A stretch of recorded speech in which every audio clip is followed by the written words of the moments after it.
Qui va suivre, s'il vous plaît, parce qu'il court dans tous les sens pour être à l'heure, pour que vous puissiez avoir la plus belle des conférences. Un maximum de bruit, s'il vous plaît. Il est tellement concentré que je suis même pas sûr qu'il ait compris que c'était lui qu'on applaudissait. On refait du bruit, s'il vous plaît. Bon, si vous êtes là, du coup, j'imagine, c'est que vous savez ce qui va se passer juste après. Ah bah bonjour l'enthousiasme aussi, quoi. Donc vous savez ce qui va se passer juste après. Merci. Non, parce que comme je l'ai dit hier, si jamais c'est trop mou, je vous force à faire le coup de c'est à bâbord, c'est à tribord, et c'est quand même un peu triste, on n'est pas au Club Med. Donc, vous savez qui on va avoir sur scène. Vous avez les deux des grands Manitou de Japan Expo, Jean-François et Thomas, Monsieur Cerdé et Monsieur Dufour, qui sont quand même là depuis l'origine, et vous allez avoir un micro là, donc vous allez pouvoir les bombarder de questions. Si jamais ça fait 20 ans que vous venez à Japex et que vous avez des questions que vous vous posez, c'est le moment ou jamais. Vous avez aussi Hello Grace, duo musical s'il en est, qui est là depuis le 16e Impact. Vous avez Aurore. Tout le monde sait qui est Aurore? Ouais, c'est quand même elle qui vous fait toutes les affiches. C'est la mangaka officielle de Japan Expo. Et si ça a cette gueule-là, c'est aussi en grande partie grâce à elle. Et le dernier nom, que vous voyez juste là, vous connaissez ou pas du tout? Brigitte Lecordier, ça vous parle? J'ai entendu non au fond? Non? La vache. Bon, est-ce qu'un des bons élèves du premier rang peut expliquer pour au fond qui est Brigitte Lecordier? Non, c'est une super bonne explication. Je vais regarder, c'est-à-dire qu'à partir de maintenant, parce qu'elle repasse cet après-midi, donc du coup quand je l'annoncerai ce sera comme ça. Et c'est tout de suite, Brigitte Lecordier, et ça marche. Ouais, vous entendez le bruit que ça fait la scène à côté quand même? Ils sont de l'autre côté du hall, hein, et je les entends. Donc est-ce que vous pourriez faire encore plus de bruit pour qu'ils sachent qu'ici on fait plus de bruit? Ça fait un peu à bâbord, tribord, mais je m'en fous, c'est l'autre scène, donc il faut qu'on fasse plus de bruit qu'eux. Un maximum de bruit tout de suite, s'il vous plaît. Non mais vraiment, encore. Et je me dis que plus on fait de bruit, plus il y a de chances qu'on commence à l'heure. Donc encore plus de bruit, s'il vous plaît. On va dire que pour un round de chauffe, c'est pas mal, et que ce sera encore mieux quand je les verrai au bout du couloir. Oh, on m'appelle en tribune, j'arrive tout de suite. Dis-moi tout. On va commencer? Eh ben parfait. Eh ben alors, est-ce que vous êtes prêts? Non mais vraiment, parce qu'ils arrivent, hein. Donc un maximum de bruit, s'il vous plaît. Good morning Japan Expo. Est-ce que vous êtes chaud? Est-ce que vous êtes prêts pour avoir de l'information, de la joie et des cadeaux? Bien.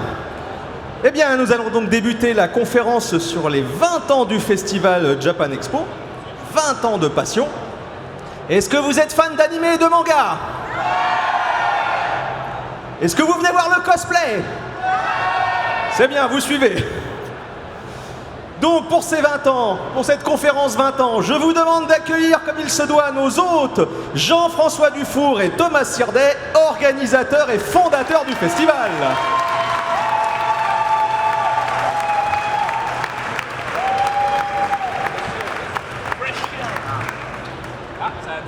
Révélé au monde lors du festival Japan Expo 2015, le groupe de musique Hello Grace.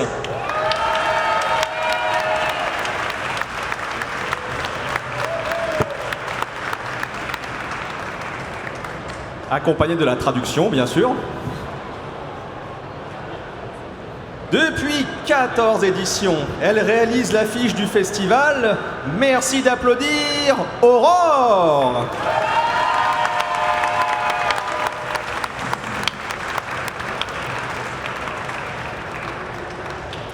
Elle est le trait d'union entre Dragon Ball, Oui et la SNCF, Brigitte Lecordier.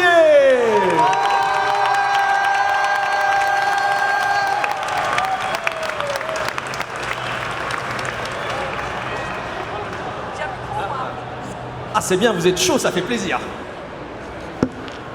Alors je vous l'ai dit, pendant cette conférence, on va apprendre des choses.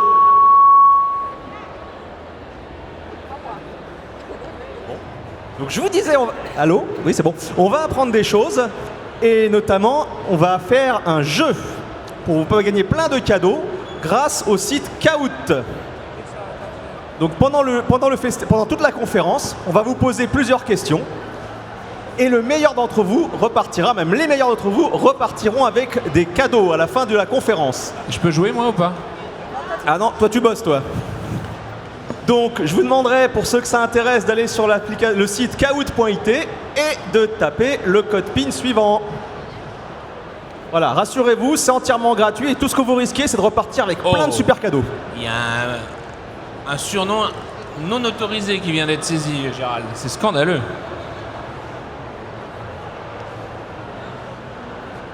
Alors, on va commencer tranquillement cette conférence maintenant. Jean-François Thomas, donc belle brochette d'invités. Oui. Je voulais savoir, qu'est-ce qui vous a motivé? Pourquoi eux? Pourquoi pas quelqu'un d'autre? Bah, en fait, les gens qui sont avec nous aujourd'hui sont vraiment très symboliques et importants dans l'histoire du festival. Du coup, on va...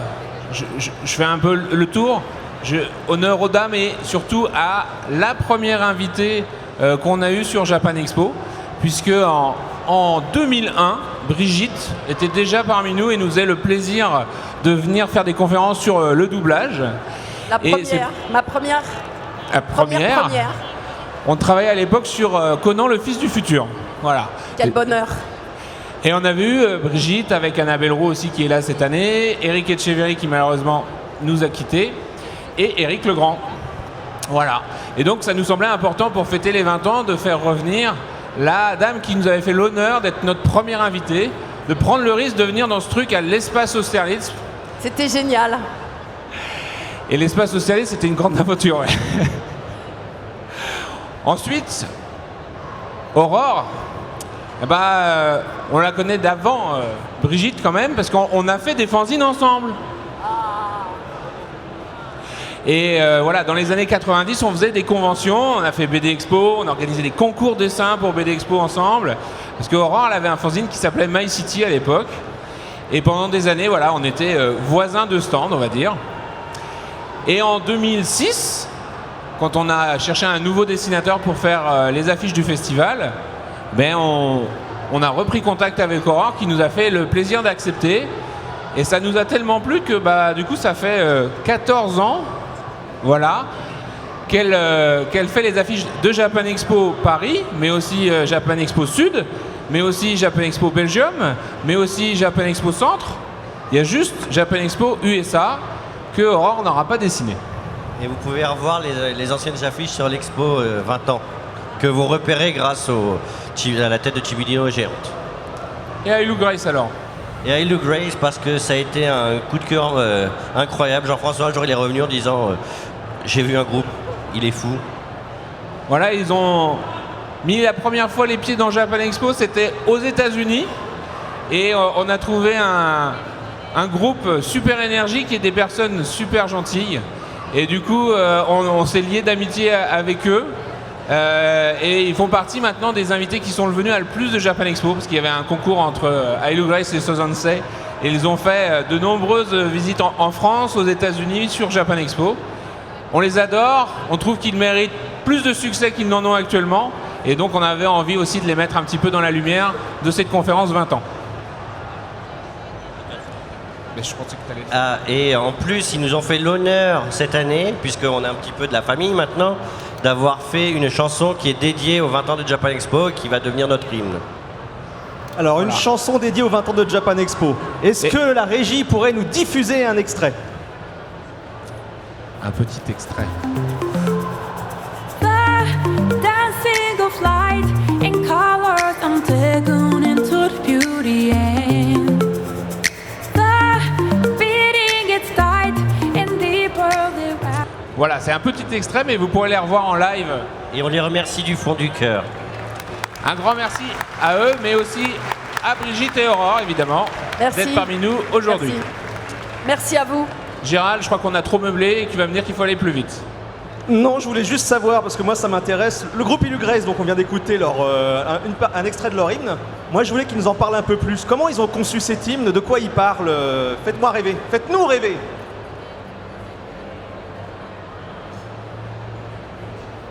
この曲はジャパンエキスポをきっかけに私たちが世界に世界で音楽を作るようになりました。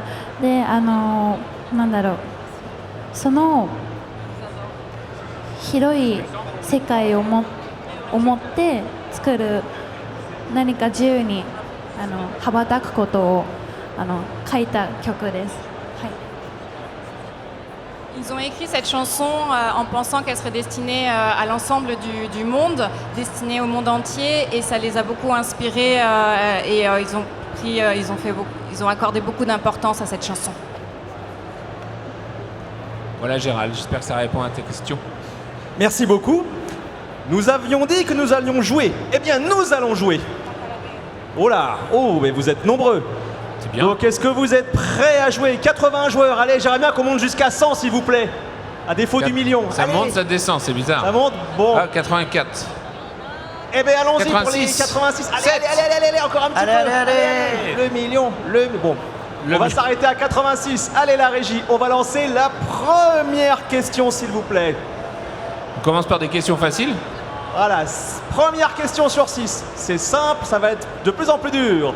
Hors Japon, quel pays compte le plus grand nombre de lecteurs de manga? Attention, vous avez 18 secondes. La France, les États-Unis, le Canada ou l'Espagne? La France, les États-Unis, le Canada ou l'Espagne? Est-ce qu'on peut donner un allez. indice ou pas? Parce que c'est... Attends, il y en a encore quelques-uns qui votent. Là, je vois 69, il en reste quelques-uns. Et c'est fini.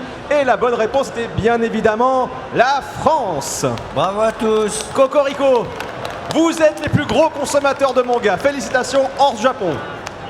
Jean-François Thomas, ça vous inspire quoi? Ça nous inspire que c'est aussi grâce à ça et à la passion qu'on a tous pour le manga qu'on est là aujourd'hui. Parce que c'est vrai qu'on ne pouvait pas faire Japan Expo sans le public et sans la passion du public pour les contenus japonais. Et puis ça permet aussi aux Japonais d'être très très intéressés par la France et d'être très motivés pour venir vous rencontrer. Car ils ont la preuve que vous les attendez avec impatience. Merci messieurs. Deuxième question. Toujours. Alors, Laïa. Bravo à Laïa. Allez, qui dessine les affiches de Japan Expo depuis 2006? Oh là, c'est non, pour ça, c'est savoir si vous avez compliqué. suivi. Très dur. Oui, on va Très réfléchir. dur. Allez, Renaud Il y a un Lemaire, piège. Elsa Brands, Aurore ou Jenny? Et là-bas. Oh, Aurore! Non mais c'est... Quelle surprise! ça c'est pas possible par contre. Donc il y en a 6 On va qui dire que suivent les pas. doigts ils étaient trop gros. Jean-François Thomas, un petit mot. Kamel prend la tête. Ou Aurore, est-ce que tu veux dire un petit mot? Comment ça se fait que tu fais des affiches? Oh bah... La bonne question. Eh bien, peut-être parce que tu me l'as demandé, en fait, tout simplement. Donc, un jour par mail, j'ai reçu une demande. Est-ce que tu voudrais faire les affiches de Japan Expo? J'ai fait, oh, c'est quoi ça, Japan Expo, un festival manga?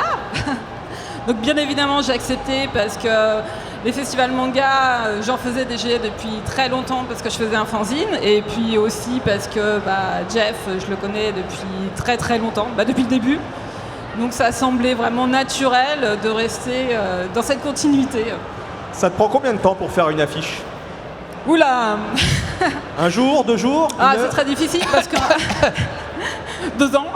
Non, mais en fait, comme je fais pas tout à la suite, d'abord je vais préparer un crayonné, ensuite une recherche couleur. Comme je le fais vraiment de manière fractionnée, c'est vrai que je peux pas dire, par exemple, ça va me prendre tant d'heures.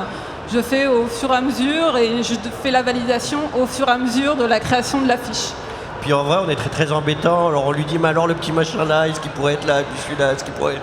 Et après il fait, ah bon, c'est la dernière fois. Mais alors il est là. Voilà. Je pense que l'affiche où on a été le plus compliqué, c'est sur celle sur Animé 100 au final. Sûr? Animé 100, on t'a demandé tellement de petits clins d'œil dans l'affiche, je crois que tu devenais folle à la fin. Ah oui, les petits clins d'œil. Oui, mais bon, en général, je les mets à la fin. C'est un petit peu, ça prend beaucoup de temps, mais c'est vraiment rigolo de cacher plein de petits trucs partout dans l'affiche et après aux gens d'aller fouiller le moindre petit détail pour trouver les références. Allez, on va rentrer dans le dur de la conférence maintenant. Sachez qu'à l'issue de la conférence, on aura là je vais les garder pour moi, mais à la fin de la conférence, vous aurez un petit temps pour vous si vous avez des questions à poser. Ça sera votre temps. Alors, Jean-François Thomas, nous allons prendre une DeLorean et revenir dans les années 90, au millénaire dernier. Je pense qu'on peut dire que vous étiez fan de manga et d'anime japonais. Non, pas du tout. Oui, clairement. Alors dans les années 90, il y avait des magazines qui s'appelaient genre Okaz, Yoko. On faisait des petites annonces pour s'échanger des cassettes.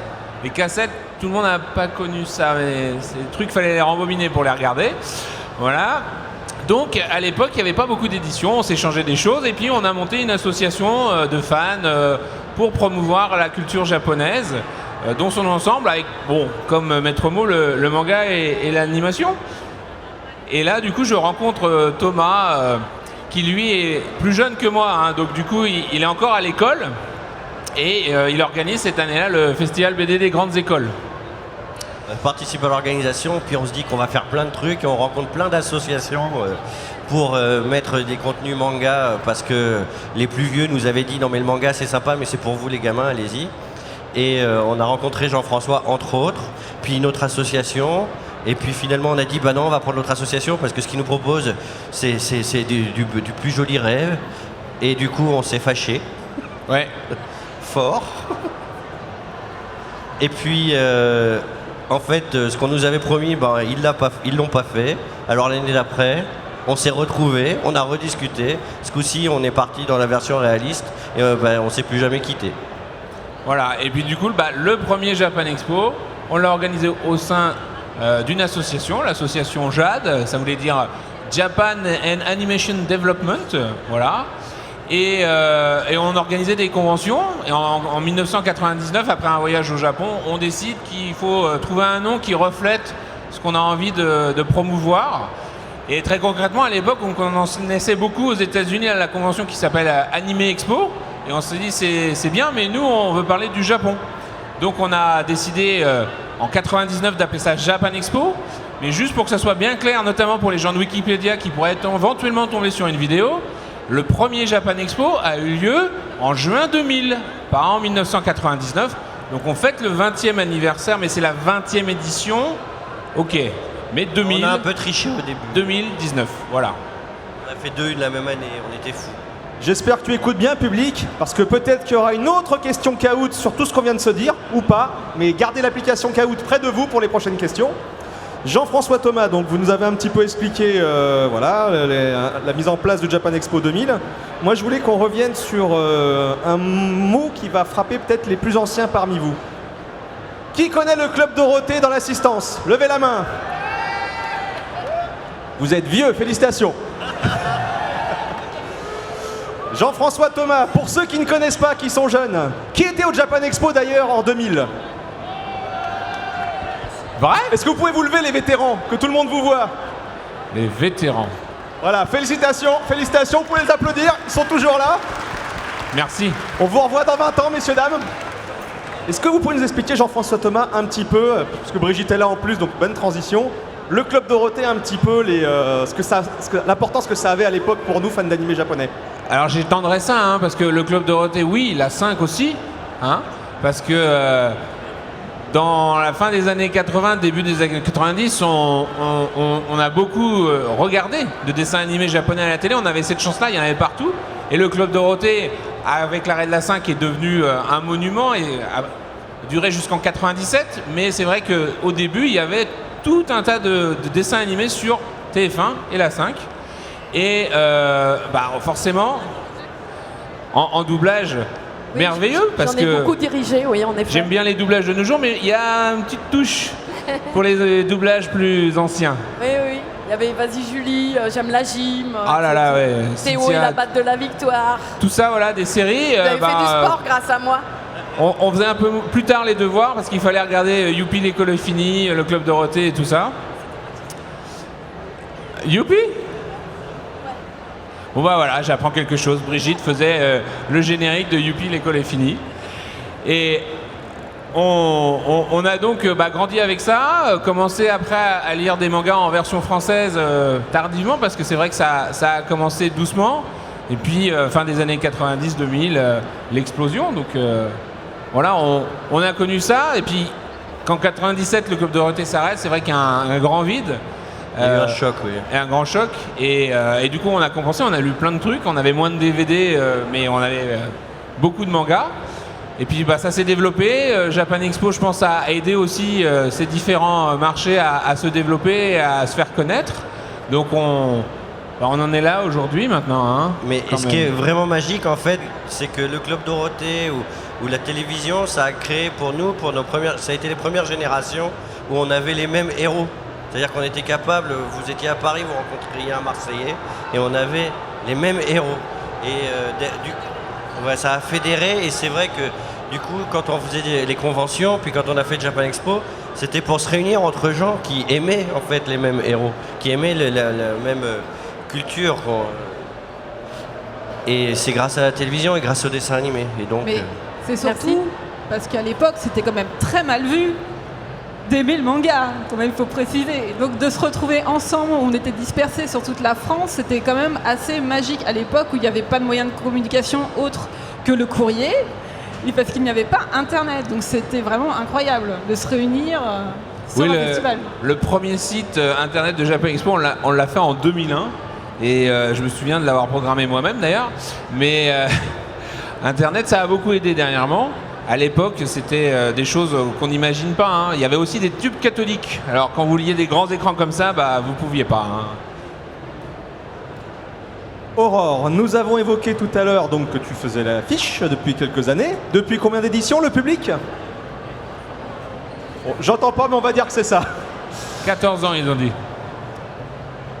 Jean-François a parlé tout à l'heure de My City et de fanzine. Est-ce que tu peux, pour l'assistance qui ne connaît pas, raconter un peu ces temps épiques et surtout qu'est-ce que c'est que le fanzina? Alors, le fanzina, donc à l'époque, voilà, il n'y avait pas Internet, on pouvait communiquer que par courrier via les petites annonces de cases, comme l'a expliqué tout à l'heure Jeff. Et c'est vrai que de faire le fanzine, à l'époque il n'y avait pas Internet, c'était vraiment un moyen de communication et de pouvoir publier ses œuvres. Donc il y avait tout ce qui était les fanzines d'articles de fond, donc il y avait beaucoup de choses, Animeland notamment. Moi c'était la claque quand j'ai découvert, d'abord j'avais le Club Dorothée, et quand j'ai découvert, mon Dieu, mais il y a des mangas au Japon, il y a un magazine qui s'appelle Animeland qui explique ces mangas, des cassettes, VHS avec des animés, mais ça a changé ma vie. Franchement, j'ai découvert ça et j'ai dit moi aussi je veux faire quelque chose, et je voulais faire du dessin. Et avec ça, et plusieurs autres dessinateurs, on a fait My City, qui était un fanzine de publication uniquement de BD. Il n'y avait pas d'article, il n'y avait rien, c'était vraiment que de la BD, style manga, noir et blanc. Et ça a duré plusieurs années. D'ailleurs, c'est amusant parce qu'à l'époque, il y avait avant tout des fanzines d'articles. Et donc quand My City est arrivé avec que du dessin, c'était un ovni. Aujourd'hui, quand on voit tous les stands qui sont ici, c'est plutôt que des choses de dessin et il n'y a plus d'articles. C'est ça, c'est complètement... maintenant, c'est Internet qui a remplacé les fanzines d'articles. Il y a eu la presse aussi qui a pu se développer. Mais c'est vrai que quand nous, on a commencé avec My City, c'était complètement l'ovni. Puis on disait, mais des dessins style manga faits par des Français, ça intéressera personne. Dessiner style manga, non, il faut faire du Tintin en France. Donc, finalement, maintenant il y a plein de gens qui dessinent, il y a plein de créateurs, il y a plein de fanzines, il y a plein de jeunes créateurs, des artistes, et notamment c'est grâce à des festivals comme Japan Expo qui ont pu permettre d'avoir de la visibilité et de développer de l'expérience pour après travailler professionnellement dans ce milieu. Comme moi. Parce qu'effectivement, Aurore est passée du fanzina au monde professionnel, et cette année on a franchi la barre des 500 stands amateurs, justement dans l'idée qu'on ne veut pas oublier nos racines en fait. C'est vrai, c'est vraiment de là d'où on vient, et on pense que c'est bien d'aider les jeunes à devenir les talents de demain, quoi. Ah oui, c'est vraiment très très important parce que justement il y a beaucoup de personnes qui... tout le monde commence par, on regarde des dessins animés, on va lire des mangas, on va consommer toute cette culture, et puis au bout d'un moment, on veut pouvoir faire quelque chose de notre côté, et ça participe aussi à tout ce qui est la création, et tout cet engouement, c'est une grande richesse qu'on a vraiment en France, et je pense que c'est vraiment bien de pouvoir continuer à ce que ça se développe de plus en plus, et qu'il y ait de plus en plus de gens qui puissent avoir la possibilité de faire ça. toujours avoir quand même le support papier, même si maintenant Internet prend de plus en plus d'ampleur pour la communication et le développement. Est-ce que vous avez... Bon, Aurore, tu as parlé comme quoi tu es maintenant professionnel. Est-ce qu'on sait à peu près, là aujourd'hui, à ce Japan Expo-là, combien d'auteurs français ou étrangers professionnels ont débuté chez vous à Japan Expo en tant que petit fanzine inconnu? Ou est-ce que vous avez quelques noms qui pourraient sonner, faire tilt dans la tête du public? Oui, on a un chiffre précis, c'est beaucoup. Alors je vais les dépanner parce que... Alors, si je vous parle de Philippe Cardona, Patricia Lifung, Jenny, est-ce que tout ça, ça vous parle comme nom? Oh, je viens de faire un bide. Voilà, donc... Les auteurs de Noob, Saint High School, La Rose Écarlate. Voilà, donc les légendaires. Les légendaires. En fait, il y a énormément de stands qui étaient amateurs maintenant, qui ont débouché maintenant sur des auteurs professionnels.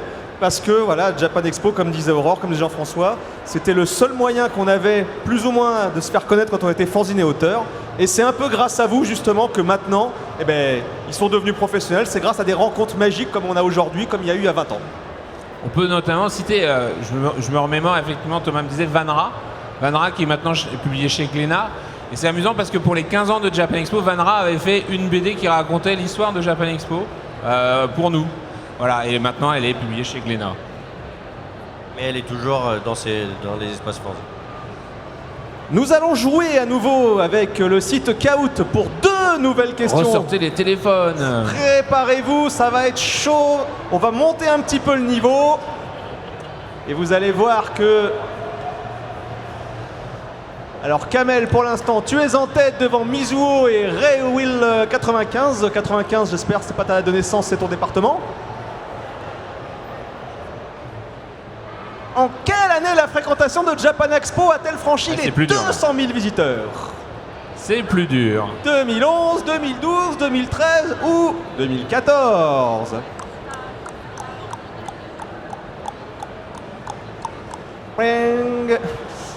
Et la bonne réponse était 2012. Ouais, 2012, ouais. Brigitte, bravo. C'est l'année où on a accueilli notamment Naoki Urasawa, qui reste un de mes auteurs préférés. Question suivante. Oh, Chris est en tête devant Kamel. Question numéro 4. Avec une jolie remontée de Flint. Hein. Combien d'employés saisonniers ont-ils été embauchés pour gérer Japan Expo Paris en 2018? 72, 168, 234 ou 347? C'est plus que 100.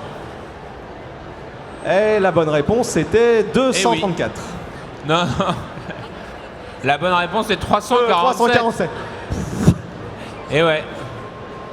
Donc presque encore plus nombreux que sur la scène. Jean-François Thomas, 347. Qu'est-ce que ça vous inspire? Ça nous inspire que ça fait beaucoup de boulot, notamment pour les recrutements. Mais il est vrai que depuis 2006, on n'a que des staffs saisonniers payés dans l'organisation pour essayer de donner une meilleure expérience aux visiteurs, aux professionnels, aux artistes. Et souvent, parce que notamment les Japonais, ils ont fait d'autres manifestations dans le monde, et ils nous disent que les Français, vous êtes tous très accueillants, les staffs, ils sont tous très professionnels, donc a priori, c'est un pari plutôt gagnant. Alors, gardez la parole, messieurs. Donc, 20 ans de Japan Expo. Comment on pourrait caractériser l'évolution du festival en ces 20 années? On l'a évoqué avant, c'est qu'on est parti de la télévision jusqu'à Internet. Donc on est parti d'une époque où c'était pas accepté, c'était limite, on se passait les cassettes sous le manteau. Jean-François faisait des transcodages parce qu'en plus ça marchait pas entre le Japon et la France. C'était un moment incroyable. Et maintenant, on a des gens qui connaissent tout sur tout. Donc l'effet de découverte doit complètement changer. L'offre du festival s'est complètement adaptée à ce moment où à l'époque, on était content quand on arrivait à sous-titrer un truc et à le montrer. C'était un truc incroyable. Alors qu'aujourd'hui, on a des avant-premières qui sont tellement en avant-première qu'elles n'ont même pas été diffusées au Japon. Oui, tout ce qui est technologie, on parlait d'Internet, c'est vrai que tout ça, ça a vachement accéléré les délais, donc on est capable de présenter des choses qui viennent de sortir au Japon, qui ne sont pas sorties au Japon. C'est des challenges techniques aussi, parce que du coup, par exemple, la projection de ce soir, on a reçu le film il y a une semaine, il fallait tout sous-titrer pour qu'il soit prêt pour vous ce soir. Mais tout ça, justement, les progrès technologiques nous l'ont aussi permis. C'est vraiment le côté plus simultané et puis pour pouvoir vous montrer des contenus qui ont lieu, qui sont diffusés en ce moment au Japon. Par contre, il y a 20 ans, d'être là où vous êtes en leadership, c'était pas gagné quand même. Hein. Vous étiez un nain de jardin au milieu des conventions françaises européennes. Excusez-moi, vous étiez plus passe-partout que Golgoth, quoi. C'est ça. C'est pas très gentil, mais il est vrai que quand on a commencé Japan Expo, parce qu'on avait fait d'autres conventions avant, quand on a commencé Japan Expo, il y avait d'autres manifestations comme Cartoonist, par exemple, qui étaient présents, et nous, on était le challenger. Mais je pense que notamment, peut-être une des raisons du succès, c'est qu'on a voulu avant tout faire de Japan Expo quelque chose de ludique. Quand on s'est regroupé au sein de l'association, on voulait vraiment s'amuser, partager notre passion. Et on s'est dit qu'il fallait faire ça avec le reste du public. Et je pense que notamment, on a été parmi les premiers à lancer des jeux, des quiz, toutes ces animations-là, pour faire plus d'interaction avec le public. Et ça nous a permis de progresser. On a eu aussi la chance d'être suffisamment passionné pour s'accrocher, parce que c'est pas toujours facile. Hein. Jusqu'en 2006, c'était quelque chose qu'on faisait le soir et le week-end en plus de notre travail. Et c'est seulement en 2007 qu'on a pu se mettre à notre compte, on va dire. Mais c'était un gros pari, hein, parce qu'il y a des années où on produisait de notre poche le salon. L'année où tu es venue, Brigitte, c'est mes sous qui servaient à payer Et j'avais la été vidéo, reçue tout comme ça. une reine. Je m'en souviens. Et voilà, et donc du coup c'est vrai que tout ça, ça nous permet aujourd'hui de proposer aussi plus de scènes, hein, parce qu'on en arrive maintenant à faire du streaming. Cet après-midi, il va y avoir un streaming de chez nous jusqu'au Japon sur des avant-premières Evangelion, par exemple. Enfin voilà, donc ils ont choisi la France, ils ont choisi Japan Expo pour venir vous présenter des choses sur les nouveaux films d'Evangelion en avant-première. On va dire que j'ai rien dit, hein, mais secret, allez-y quand même. Voilà, avec un invité surprise. Voilà, ça s'est crié. Oh pardon. Et tout ça, voilà, c'est rendu possible parce que le festival est plus grand, parce que les technologies ont évolué. C'est assez génial, je trouve, parce que c'est de plus en plus excitant. Alors le public, donc on a vu depuis quelques années plus de 200 000 visiteurs. À part le nombre, qu'est-ce qui a changé dans le public aussi? C'est toujours les mêmes gens qui viennent? Comment il s'est renouvelé un petit peu? Bon, là on a le mauvais exemple, c'est que... Voilà. Ils sont là. Alors, il faut savoir que chaque année, on fait des enquêtes, des sondages, donc on voit le taux de satisfaction des gens, qu'est-ce qui a marché, qu'est-ce qui a moins bien marché, puis on essaye sans cesse de corriger. Ouais, là c'est vintage, là, la photo. Ça s'appelle des tubes cathodiques, ça. Voilà. Et du coup, on voit que les gens sont satisfaits, on voit aussi qui revient. Alors vous revenez pas forcément tous les ans, mais on voit qu'il y a des gens qui reviennent parce qu'ils sont satisfaits, mais ça a évolué parce que maintenant on a un public beaucoup plus familial. C'est exactement ça. En fait, on a les gens. On a vieilli, hein, fatalement, et puis du coup, on se retrouve avec les enfants. Et ce qui est assez plaisant, en fait, c'est qu'on voit qu'il y a on peut être intergénérationnel. C'est-à-dire qu'on n'a pas des enfants qui traînent les parents pour aller voir le festival, ou on n'a pas des parents qui obligent les enfants à y aller. C'est que chaque génération y va, et chaque génération vient y trouver des choses différentes. Et on espère que ça va continuer comme ça. Un des premiers symptômes qu'on a révélé, c'est quand on a commencé à devoir construire des nurseries pour permettre aux gens de changer les bébés. C'est cette année-là qu'on s'est vraiment rendu compte qu'en fait, on avait passé un cap de génération important. Et sur le lieu, donc là on est au-delà du périph', dans le 93. Vous aviez évoqué au début, on n'était pas du tout à cet endroit-là. Est-ce que vous pouvez nous faire une petite rétrospective du lieu, des lieux même? Alors, année 1, on se retrouve... Ah, c'est sympa, plus de lumière. Année 1, on se retrouve à Epita, une école dans laquelle on organise le festival de l'animation de l'Epita depuis déjà 2 ans. Et la 3e année, on renomme ça Japan Expo. Et la même année, parce que ça on est en 2000, donc juin 2000 à l'Epita, décembre 2000, on s'associe avec une autre école, l'ISC, l'Institut Supérieur de Commerce, qui veut organiser un salon, le salon ISC de l'imaginaire, qui a lieu à l'espace Champéret. Et dedans, du coup, il y aura un espace sur le Japon qui s'appelle Japan Expo, un espace sur le Comics Expo, et le Cyber Expo pour le jeu vidéo. Donc ça, c'est l'année 2. Enfin l'année 2, c'est l'année 1, mais la deuxième édition. C'est ça qui est compliqué avec nous. Et en 2001, on se retrouve à l'espace Austerlitz, qui est un espace super sympa. Historique, hein. Qui a fermé juste après nous. En fait, je pense qu'on a le dernier salon qu'ils ont accueilli. Et c'est seulement à ce moment-là qu'on décide de voir plus grand. Et on trouve un partenaire financier qui nous permet d'arriver dans des parcs d'exposition plus grands, plus professionnels. Et on va au CNIT. On va au CNIT à la Défense, on y arrive, le premier truc qu'on dit c'est immense, qu'est-ce qu'on va faire là-dedans? On a peut-être eu les yeux plus gros que le ventre, puis on y allait 3 ans. Oui, on passe de l'espace Austerlitz qui faisait 2000 m² au CNIT qui faisait 8000 m², donc forcément 4 fois plus grand, ça a l'air génial. Et en 2004, ça a surtout l'air trop petit, puisqu'on verra peut-être les photos, mais les visiteurs faisaient la queue de l'entrée du CNIT, ils passaient derrière la Grande Arche de la Défense, ils allaient jusqu'à la tour EDF, et puis ils revenaient comme ça. Des heures et des heures et des heures d'attente.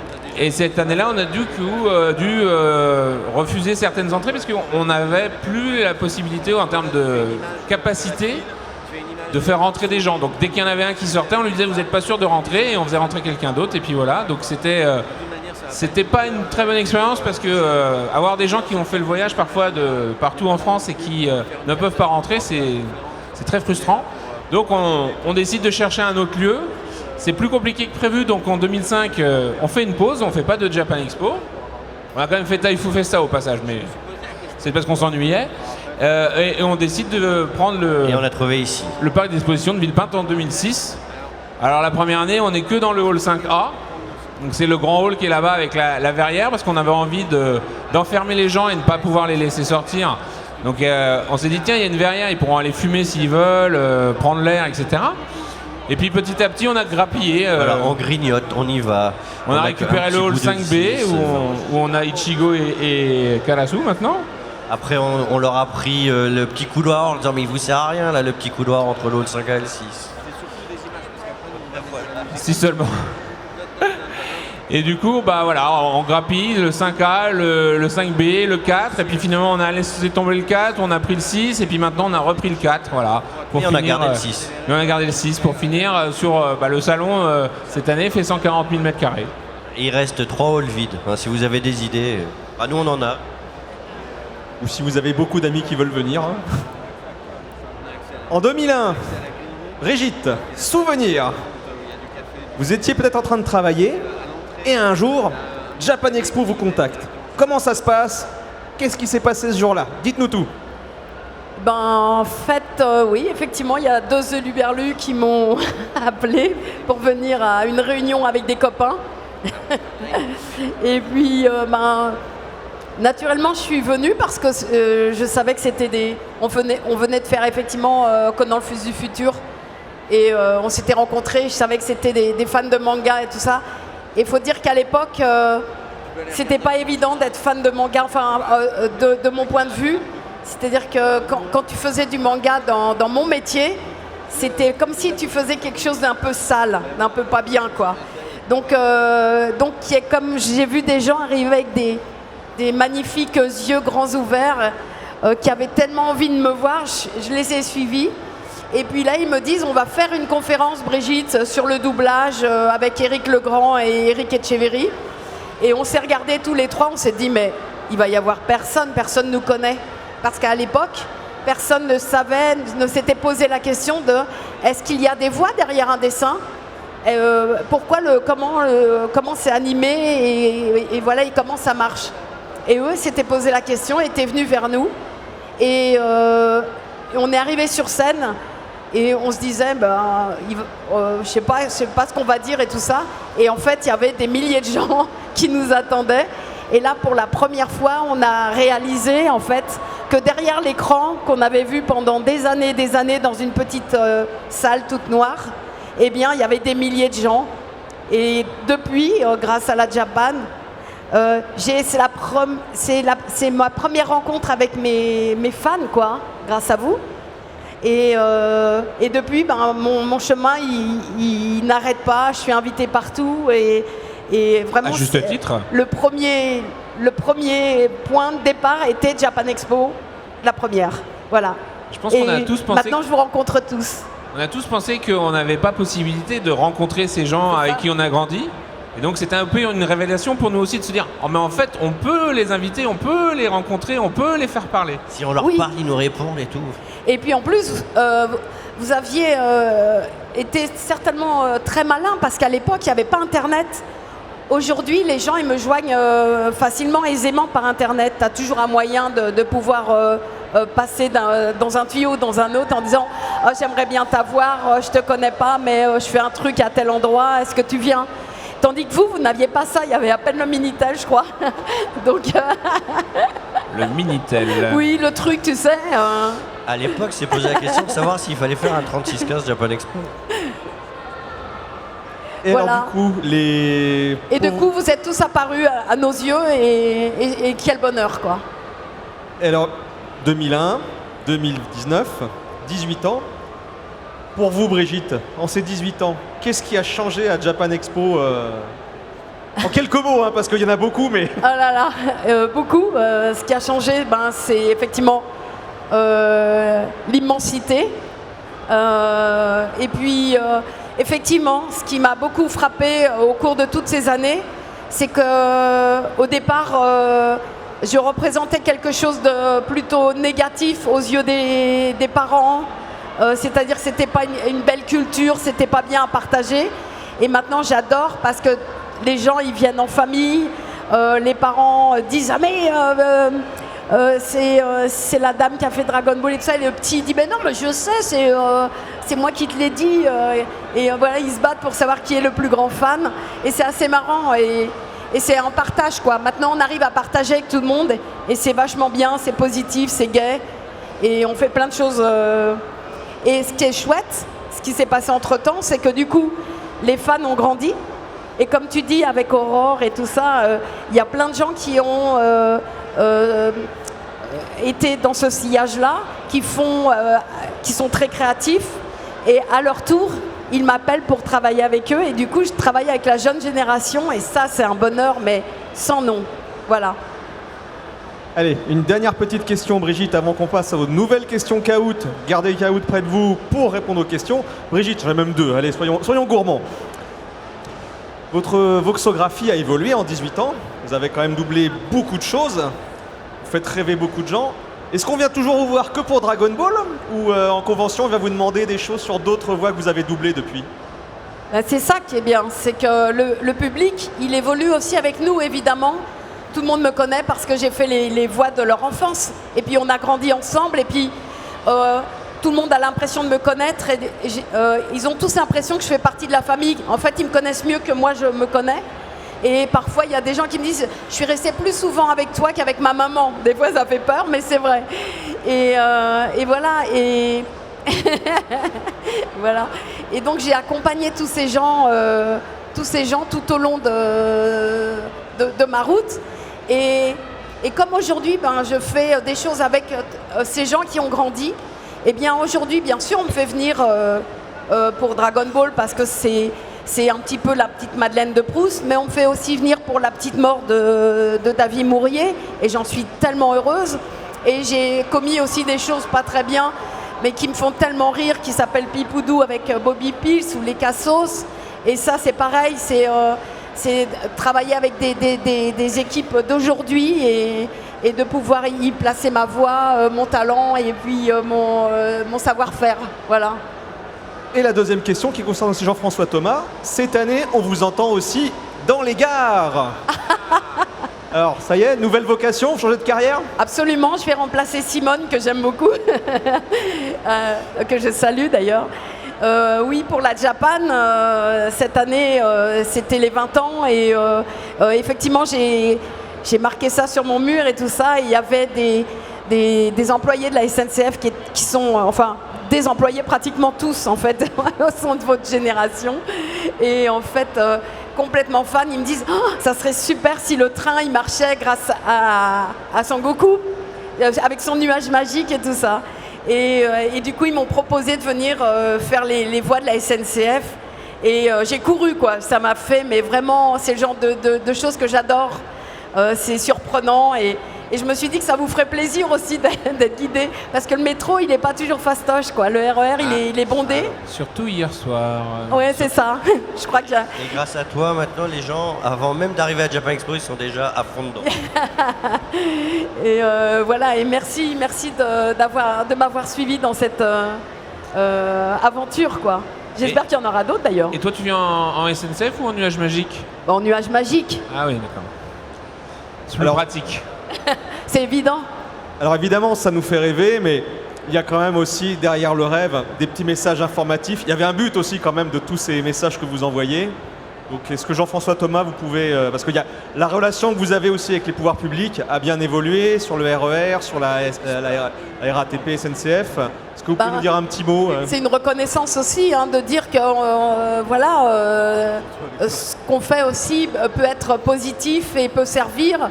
Moi, on me fait venir parfois aussi dans les écoles ou dans les choses comme ça pour parler de choses sérieuses. Mais voilà, c'est la voie de Dragon Ball, donc ça passe mieux. Tout passe mieux avec Dragon Ball, de toute façon.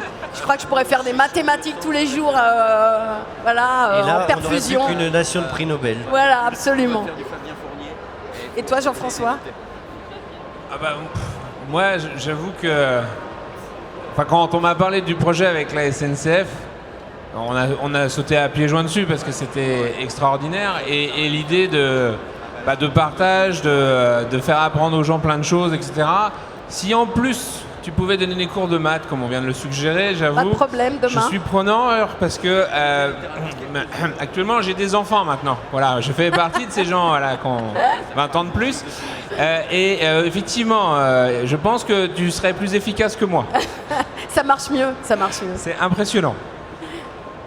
Sur ces messages informatifs, nous allons jouer encore avec les dernières questions Kahoot, questions 5 et 6.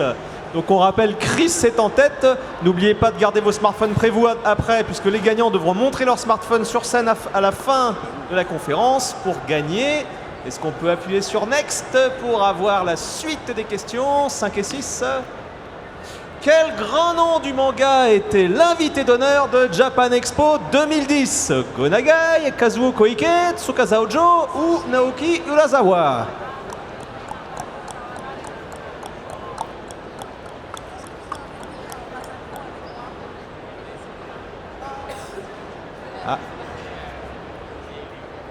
Go Nagai, Kazuo Koike, Tsukasa Ojo ou Naoki Urasawa? Et la bonne réponse était Tsukasa Ojo. Jean-François Thomas, Tsukasa Ojo, Nicky Larson, etc., etc. Des petits mots là-dessus. Ah bah alors, Monsieur Ojo, c'est vrai que, je sais pas pourquoi tu as choisi la question, mais c'est vrai que cette année, il a une actualité débordante. C'est quelqu'un d'adorable. Et en fait, comme tous les mangaka, très timide aussi. Donc c'est vrai qu'au début, j'ai cru qu'il était vraiment pas content d'être là. Et en fait, c'est juste qu'il n'osait pas le dire qu'il était content. Mais Monsieur Ojo était quelqu'un de très talentueux. Il nous a donné accès à l'époque à tout un tas de dessins pour faire une belle exposition. Et c'est vrai que ils sont tous venus. En plus, c'est les gens que vous avez là. Mais Monsieur Ojo, c'est quelqu'un un peu particulier parce que Nicky Larson, c'était un dessin animé qui avait une place différente. C'était à part. Ça reste à part d'ailleurs. Et c'est vrai que quand on a eu la chance de l'avoir, ça fait partie de ces grands noms où tu te dis jamais je les aurais. Et finalement, se retrouver avec Monsieur Ojo, ça a été un vrai plaisir. C'est la démonstration, cette liste, dans notre petit cœur de fans, de notre bucket list là, qu'on check avec les gens qu'on veut rencontrer. Et c'est ce qui fait qu'on a vraiment du bol de faire Japan Expo, parce que maintenant, il nous a fait rêver avec City Hunter. Moi, j'étais plutôt voilà. Mais du coup, on l'a rencontré et puis il est venu, revenu, et j'espère qu'on le reverra bientôt. Question Kahoot numéro 6, dernière question, la plus importante. Est-ce que Chris va gagner? Quelle édition de Japan Expo n'a encore jamais vu le jour? Japan Expo Sud, Japan Expo Centre, Japan Expo Bay Area ou Japan Expo Canada, Tabernacle? Japan Expo Sud, Japan Expo Centre. Et la bonne réponse était Japan Expo Tabernacle Canada. Est-ce qu'il y a des Canadiens dans la salle? Non, quand même pas. Quand même pas à ce point-là. Alors messieurs, pourquoi pas le Canada et pourquoi le reste? Alors à un moment donné, on a commencé à en faire partout et on n'avait plus de vie. Donc on a essayé de se reconcentrer un petit peu. Bay Area, c'est là où on a rencontré Ayane et Kazu pour la première fois. Et c'est vrai que c'est un des événements, si on avait pu le garder celui-là, je pense qu'on l'aurait vraiment fait parce que c'était un événement dans un lieu enchanteur. On faisait ça en extérieur. Dans la baie de San Francisco, il fait 28 degrés en décembre de toute façon, donc il fait beau tout le temps. Et en fait, c'était juste magnifique. Le lieu était magnifique, les gens étaient super sympas. Mais on s'est retrouvé dans une situation où on travaille avec le Japon. Donc on était en France, il y a 8 heures de décalage avec le Japon, il y a 8 heures de décalage avec la Californie, il y a 8 heures de décalage avec le Japon. Et en fait, on faisait les 3-8 avec Jean-François. On avait toujours le jour quelque part. Et du coup, on a un peu abandonné. Japan Expo Centre, c'est quelque chose qui nous a plu, mais pour la 3e édition, on nous a gentiment expliqué que les dates qu'on avait étaient prises par le Salon du Chat. Donc il n'y avait plus de place pour nous. On nous a proposé de faire ça le 10 septembre. Oui, bien sûr, pas de problème. Ça nous a tellement soudés qu'on a dit c'est bon les gars, allez. Donc on retournera peut-être à Orléans un jour, mais pour l'instant, les chats nous ont chassés. Alors messieurs, donc on a parlé de l'international, on va continuer dessus. Donc maintenant à Japan Expo, c'est vrai qu'il y a beaucoup d'acteurs de la pop culture japonaise qui viennent vous voir, des musiciens, des mangakas. Pour tous ces gens, c'est quel intérêt de venir en France à Japan Expo alors que je pense qu'ils sont bien chez eux quand même? C'est beau la France. Déjà, ils rencontrent leurs fans. Les mangakas, après il faut savoir qu'au Japon, en plus, il y a une relation à la création qui est complètement différente.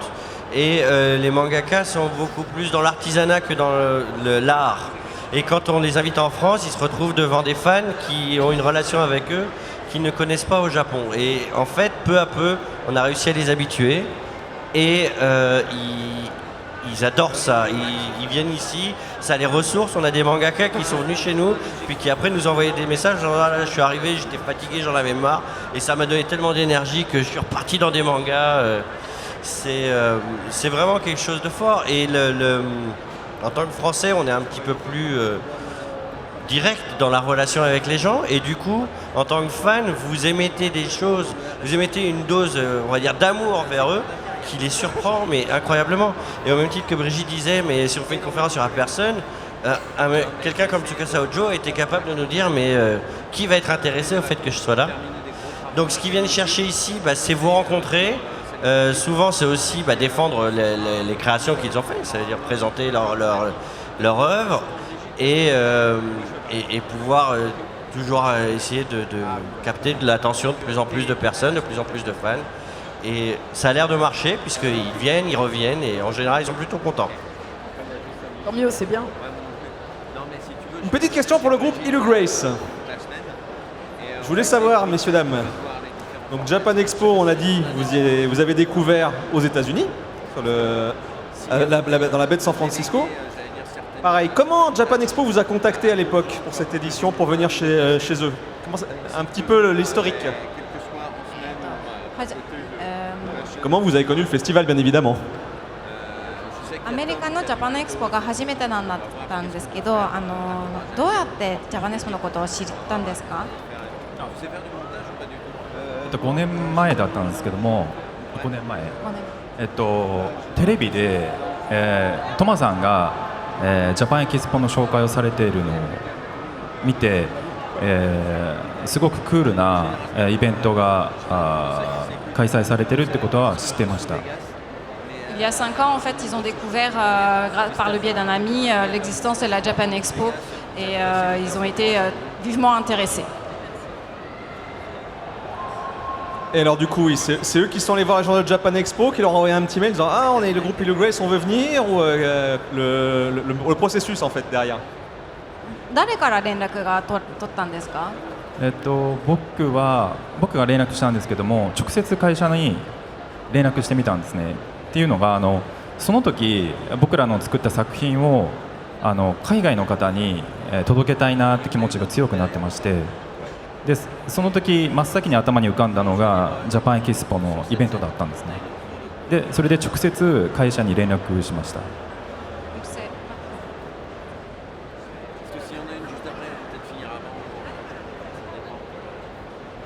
僕がはいそうですね Donc c'est Kazo qui a pris contact en fait avec le directeur de la Japan Expo parce qu'ils étaient intéressés, qu'ils avaient envie d'intervenir au sein de la Japan Expo parce qu'ils avaient envie de s'exposer au monde.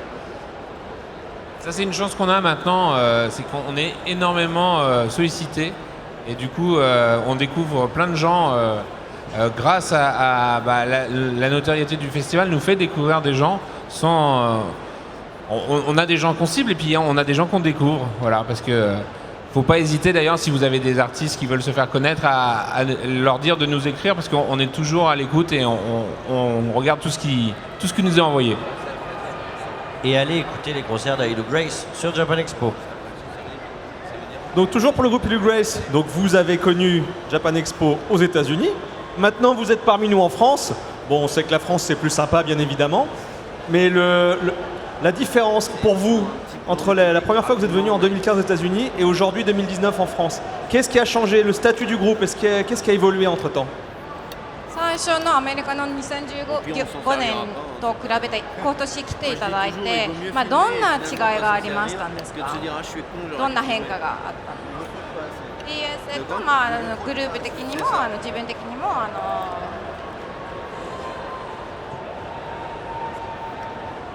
USA の方と今ですか？違い。やっぱり規模の大きさが特に違うのかなと思います。Pour commencer, c'est pas du tout la même échelle entre ce qui se passe aux États-Unis et ce qui se passe en France. C'est vraiment énorme en France.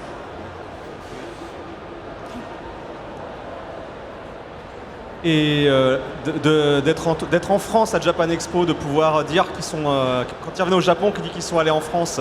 Comment ils sont vus maintenant comme étant comment dire? Ils ont un stade, donc ils sont actuellement en France. Est-ce que pour leur carrière, de dire voilà, je me suis produit à Japan Expo en France devant 200 000 visiteurs, c'est quelque chose qui leur apporte des nouveautés de leur carrière, un boost et si oui, lesquels exactement? フランスにジャパンエクスポにライブとかをしに来たのは日本のカリアには影響がありますか？はい、ありました。そうですね。海外初めてジャパンエキスポ USA に出演した時にそれまでは日本の中で日本だけ意識して曲を作っていたんですけれどもこのイベントに合わせて国際的な広い音楽を作るようになってでそういうふうに活動していくようになったんですけどそしたらイギリスのヒップホップアーティストのスクインジーとのコラボのオファーが来たりあと日露友好のイベントでロシアでツアーをしたりあと日本の国内でもレコード会社の方からイベント出演お仕事をたびたびいただくようになりました。Effectivement, donc l'impact de leur participation, à commencer par leur participation à la Japan Expo USA, a été très grande, puisque ça a eu un impact d'une part sur leur œuvre, puisque auparavant ils composaient uniquement en fait pour un public japonais au Japon. Et ils se sont rendus compte, en fait, grâce à cette participation, qu'ils pouvaient s'exprimer et s'adresser à un public beaucoup plus large. Et donc, au niveau de leur carrière aussi, le fait d'avoir participé à la Japan Expo USA et France a permis d'être en contact avec d'autres artistes qui les ont invités et de rencontrer d'autres personnes. Et il y a même aussi des maisons de disques en fait qui du coup les contactent, entrent en contact avec eux, voilà. Alors, l'heure tourne, nous allons pouvoir terminer doucement vers la fin de la conférence. Je voulais demander à Brigitte un souvenir marquant ou quelque chose, ou un bon ou rigolo sur tous ces passages à Japan Expo, celui-là, celui de 2021, un bon souvenir vraiment. À Japan? Une anecdote. Je sais pas, j'ai des milliers de souvenirs. Des milliers de souvenirs. À la Japan précisément, je ne saurais pas te dire. Moi, un des plus grands souvenirs de toute ma carrière et la chose qui m'a le plus marqué, je pense, et qui a fait un démarrage énorme aussi, c'est ma rencontre au Japon avec Masako Nozawa, mon homologue japonaise, qui est une seiyuu là-bas, qui est quelqu'un d'extrêmement connu et estimé. Et j'ai réalisé à quel point les dessins animés qu'on faisait ici, qui étaient si méprisés finalement, étaient si importants et avaient une grande valeur et exprimaient des choses que nous, on ne comprenait pas toujours. Et c'est à partir de là où je me suis plongée en fait dans la culture japonaise du manga, des animés. Et ça m'a permis de rencontrer plein de gens et plein de mangas et animés différents, quoi, avec toute cette culture qui arrivait et qu'on ne connaissait absolument pas. Jean-François Thomas, anecdote, souvenir? Juste pour rebondir, c'est vrai qu'il y a quand même une énorme différence entre le statut du comédien de doublage en France et celui au Japon, parce que le seiyuu au Japon est vraiment vénéré, extrêmement reconnu, alors qu'en France, quand on a commencé à en faire venir, c'était un peu l'ovni. Oui, c'est ça. Et puis, du coup, ils m'ont fait venir, mais comme une reine là-bas. J'ai été reçue, mais comme même ici, je crois que jamais ça serait possible, quoi. C'était un truc de fou.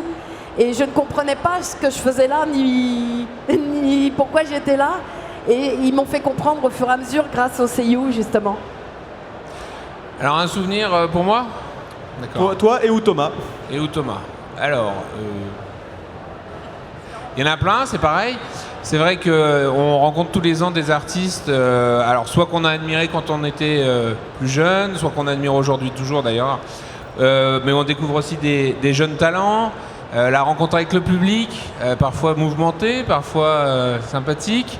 Voilà, il y a tellement de choses qui ont marqué l'histoire du festival que c'est difficile d'en choisir qu'un.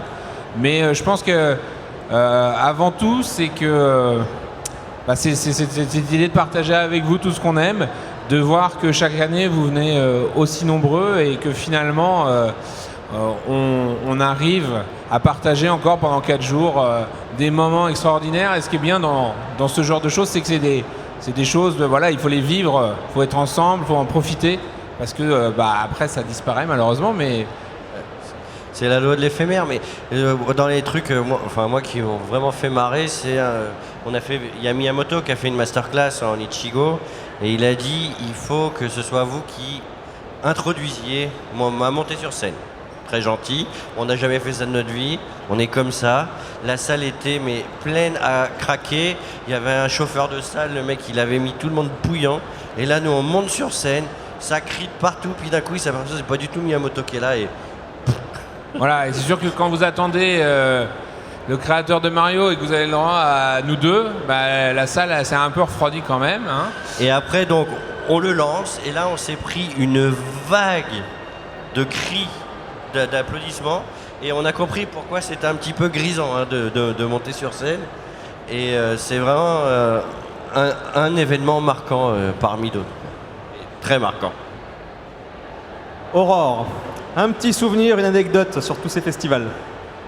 Oui, donc moi j'avais depuis l'an 2000 en fait j'avais arrêté de faire du fanzine et du stand par manque de temps quand je travaillais en studio de dessin animé et après quand j'ai commencé la publication de BD chez Delcourt.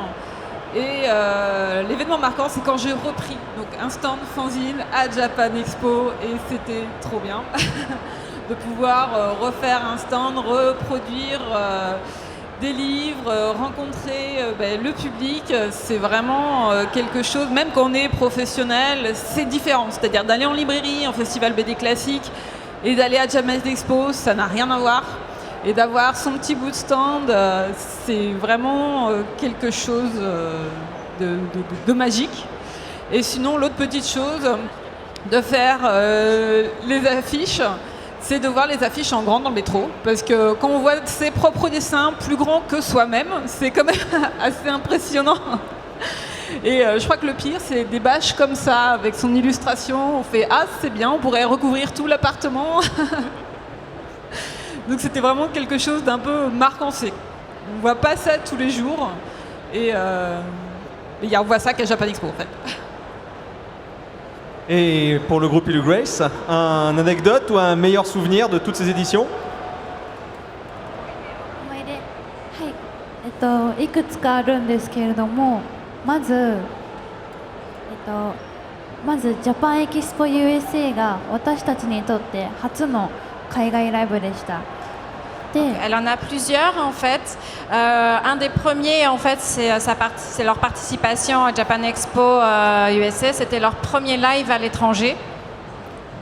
で、その R&B のルーツの国だったのですごくドキドキして挑んだんですけれども、実際にライブをしたらすごい喜んでもらえて、持っていた CD が足りなくなるということが起こりました。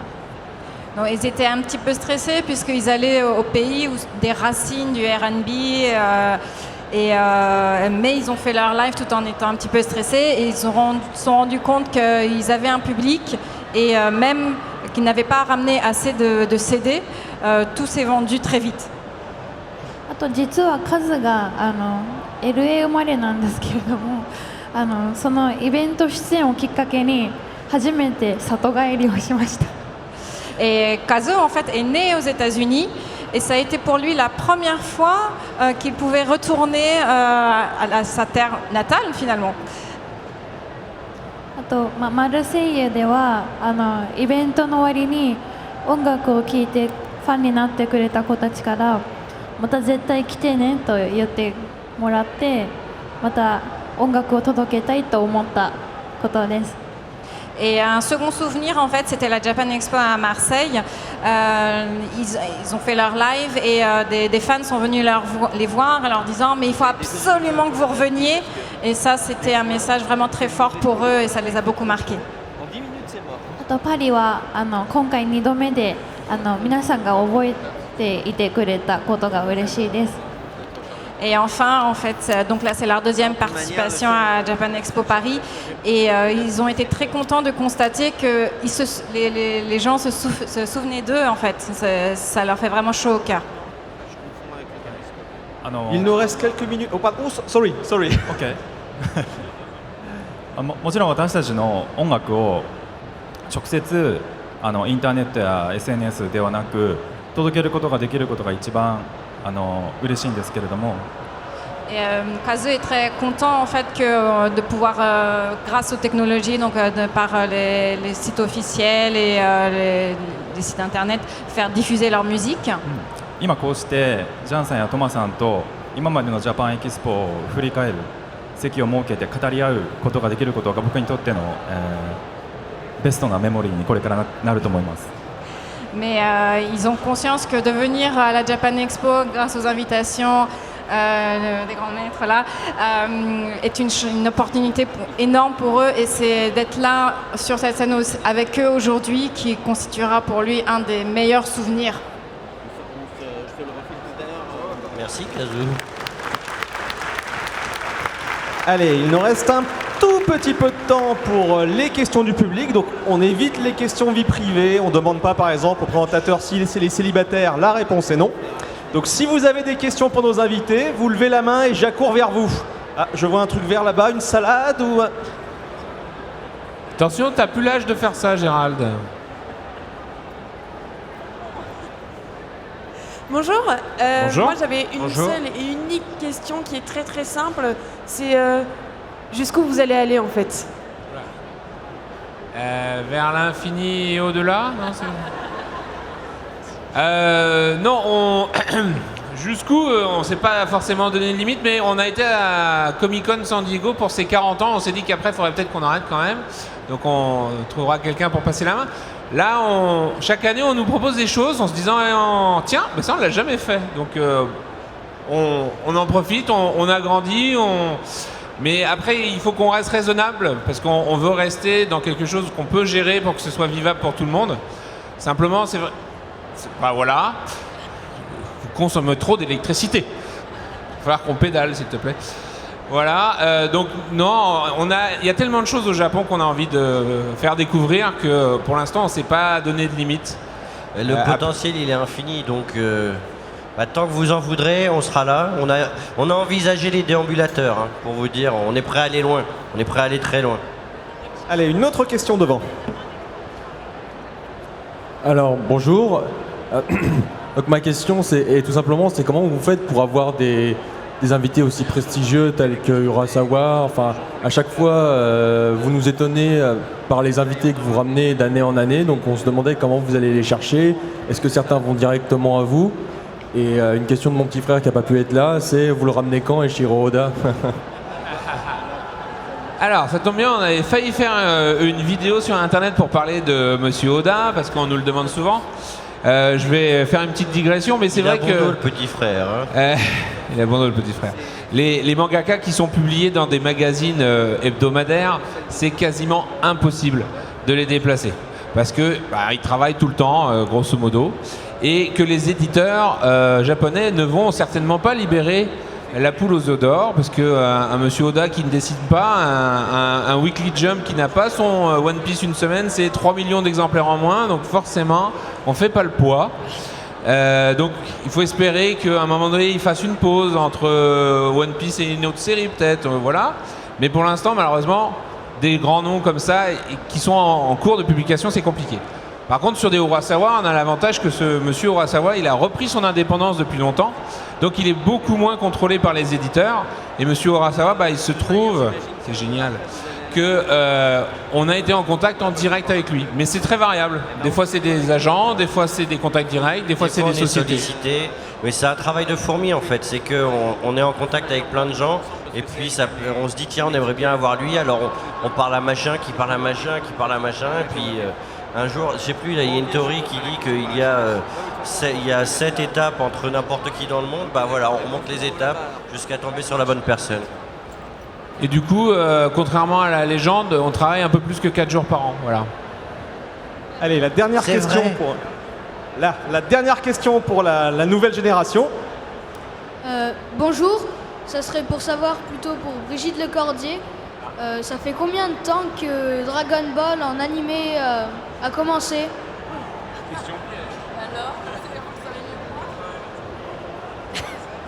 Alors, en fait, l'animé, je crois que je le fais depuis 87-88. En France, hein, bien sûr. Hein. Le doublage est arrivé par là, par petits morceaux.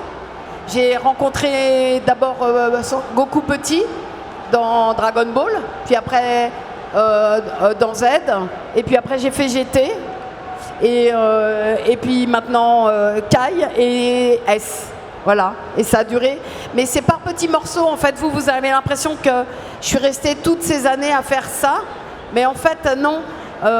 Et ça arrive par 20-30 épisodes, on les fait en quelques semaines, et puis après 6 mois ou 1 an plus tard, on a encore 20 épisodes, etc. pendant effectivement 30 ans. Donc je crois que j'ai battu le record de la longévité de dessins animés, de doublage de dessins animés. Clairement. Et puis alors, ça sera l'objet d'une autre conférence, mais le métier de comédien de doublage et la façon dont il fonctionne est impressionnant, parce que des fois, Brigitte, elle dialogue avec des gens, ils sont pas avec elle, hein, ils sont enregistrés plus tard. Oui. Ou des fois, je dialogue avec moi-même. Ou moi-même, oui, parce qu'elle fait 2 voix à la fois. Je suis un peu schizophrène parfois.